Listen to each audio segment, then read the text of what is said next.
Shalom. I'd like to read a portion for us concerning the life of Nehemiah and the assignment that God had entrusted unto him and to his people. So, because he rose with God's, the idea was God's. He had a question. He had about the walls, and he went into prayer. And God entrusted him with what? With the assignment. Then he began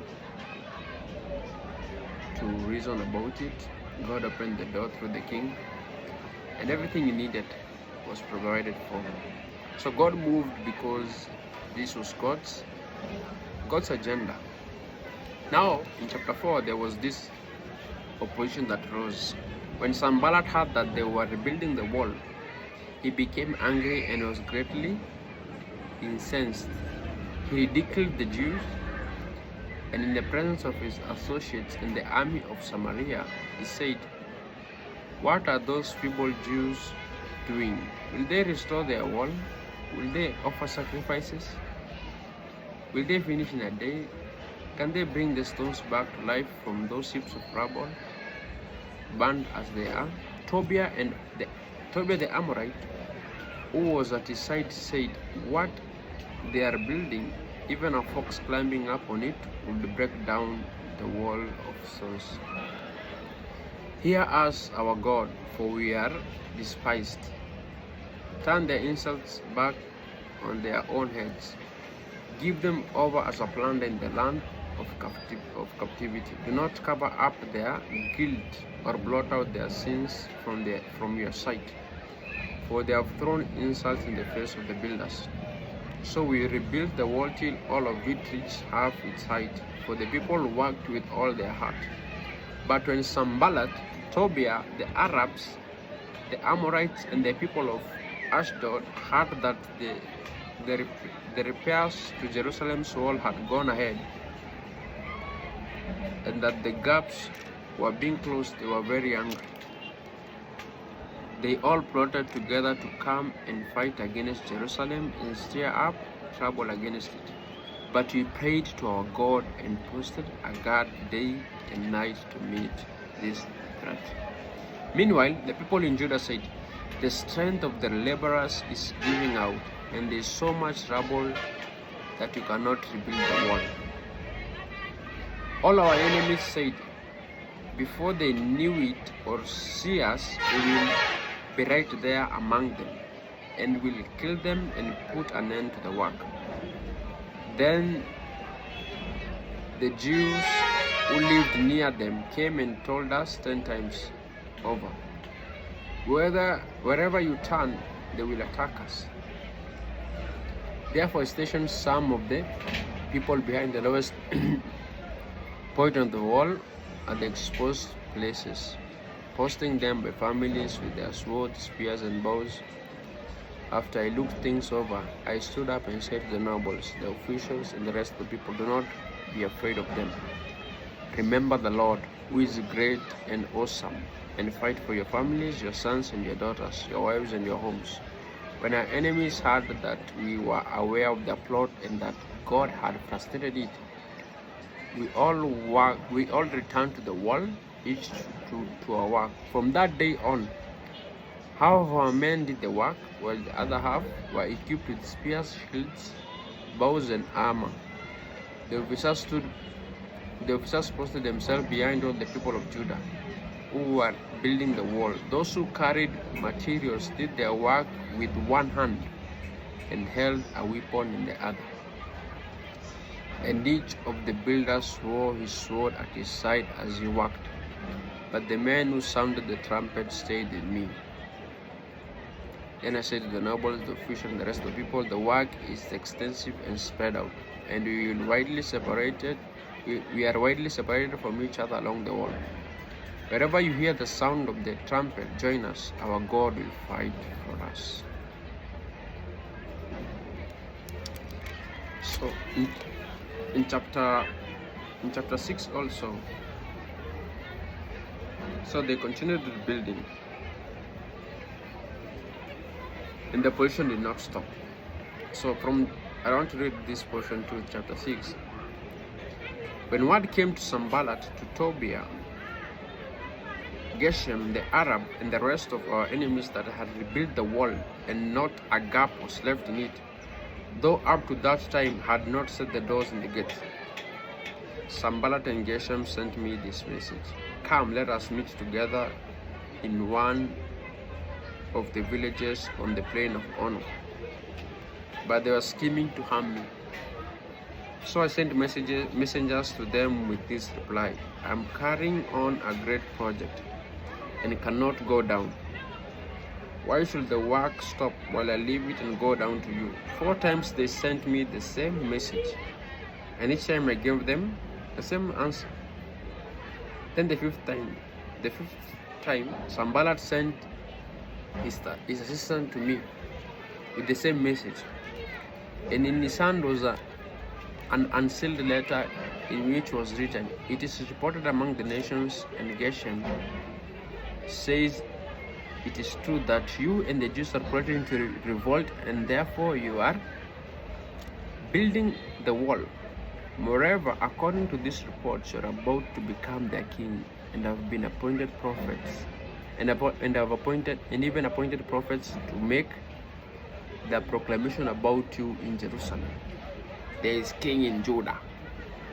Now this report will get back to the king. So come, let us meet together. I sent him this reply: Nothing like what you're saying is happening. You're just making it up out of your head.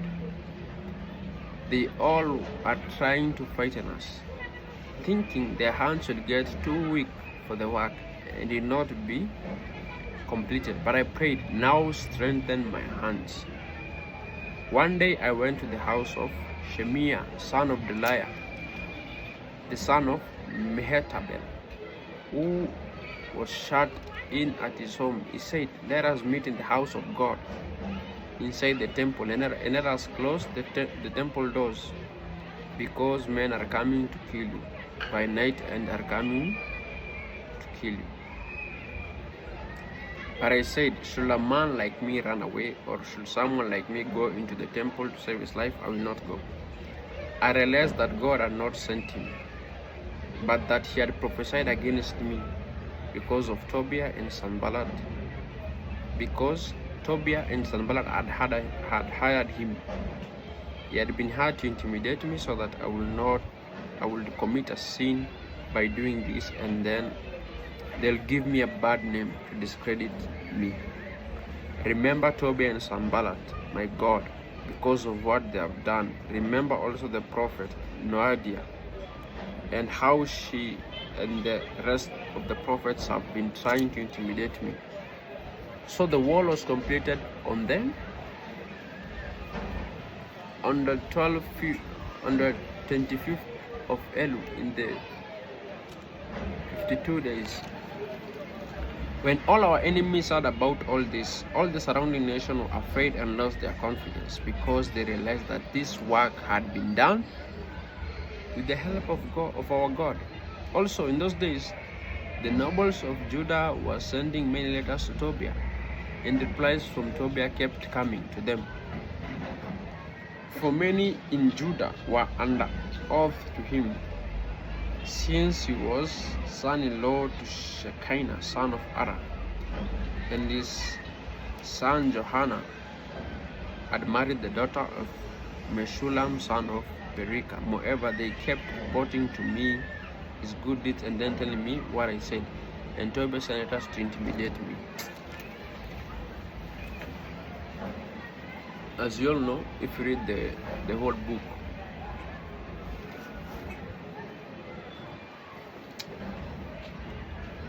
the walls were completed. God received his glory. God achieved his purpose through this guy Nehemiah, because Nehemiah understood who sent him, and he understood the assignment. And even those who were opposing him, he welcomed them. He welcomed them, but he never bowed to the intimidations, because he knew what he was doing. You know, when you know what you are doing, you obviously expect those stones to be thrown at you. All the same, even his life was being threatened. The lives of those builders were being threatened. But in one hand, they kept what? They kept the work going. In the other hand, they remained vigilant, defending what they were doing. That's how the gospel is being spread today. The enemy will always try to intimidate you, to stop you, to frustrate you, frustrate the plans of God, to call you names, because the light is shining. The darkness does not want light, so he try to call you names. Try to call you names, try to frustrate everything you touch. God will only allow what? His will to prevail because of your faith. So when you stand on business, you stand on business. All the same, this portion just gives me strength on prevailing. We prevail because of the purpose, as I said. The purpose was from God, and Nehemiah somehow he had the wisdom or the understanding of his surrounding. He understood these guys. Their main agenda was this. Everything they were doing, saying the main goal was to stop the work of God. So if you're out there and God has entrusted you with an assignment, those voices should not stop you or intimidate you. Those plots, these are men, and you are dealing, this is a business, this is a kingdom business. So these guys, they will come to testify, they will come to see, they will come to just get, they will be introduced to your God in ways God will prefer. But you stick, as I said, you stick to your goal. Focus. The main thing is the assignment. Our days are numbered. Perform as it is written for you. Work as it is predestined for you. So walk in the wisdom of God. These noises, these plots, these are just vessels. These men are just vessels of rebellion. Yeah, they want to rebel against God. So the enemy has found room in them. So let us serve God. Today I'm encouraged. Today I'm encouraged and I'm graced that even when the fruit is sin, they still attack. At the end of chapter 6, they just want to make you feel like nothing happened. But after that, Nehemiah called the men and they celebrated, they gave thanks, they gave offering. Even the book of Ezra, after the rebuilding of the walls in the temple, people did what? They made offering. The wise kings were played a big role in the book of Ezra. So it's all about doing the good thing, and when you do the good thing that God has entrusted unto you, oppositions are there, schemes are there, plots are there, those men are there. If you look at them, these are men who had control of some stuff. Even men of God were misused. So guys, oppositions will always arise against the good agenda or the good assignment. Even Christ was opposed. At the end of the day, God achieved what? God achieved his goal. So Christ was able to walk in fulfillment because he kept there, he kept going, and he kept listening.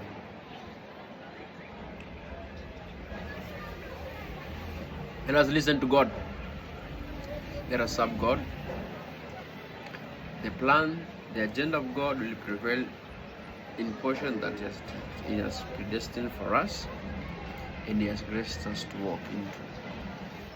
The reason why Nehemiah was able to partake that assignment Unlike the rest, he took time with God.